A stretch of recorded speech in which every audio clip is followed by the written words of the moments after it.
butterflies. Solid. Okay, here we go. Hello.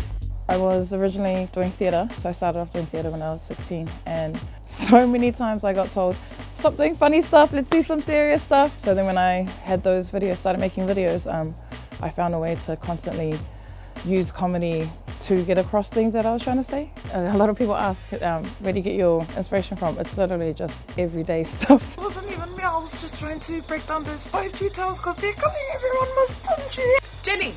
Sometimes people buzz out, like they buzz out, oh, you're a female and you do that. It's nothing extraordinary, I just do the same thing as you. I just go in and be me, I just happen to be female as well, so there's no downside to being female.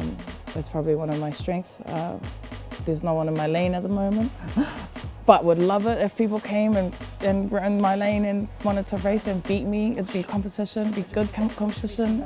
I would love to see so many more females because, man, females are a lot more out the gate than these males. Start a gang with all 685 Samoan tattooed people and we'll just sit outside my garage and be Samoan. You know when we have conversations with people and they relate to it and they add on to it and you feel that, you feel the joke.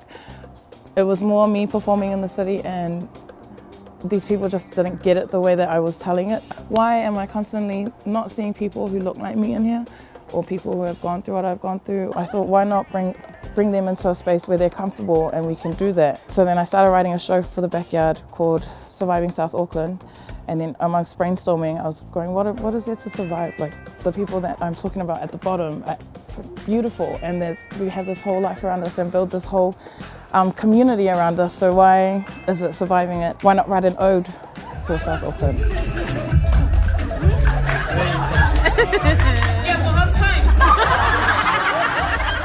This year I made a deal with myself, and I've been saying at the shows is that I won't take shows over to the city. I only do shows out in Southside. And then Basement, who I'm doing a residency with, asked if I could bring my ode to South Auckland over to the city. If we show them what we got, they bring in their audience as well. If they ever want to see it again, then they can come to the South Side. It's not that I'm ignoring the city, but maybe when it's as accessible as it is, as the backyard is, then I'll go over and do stuff in the city. But for now, South Side.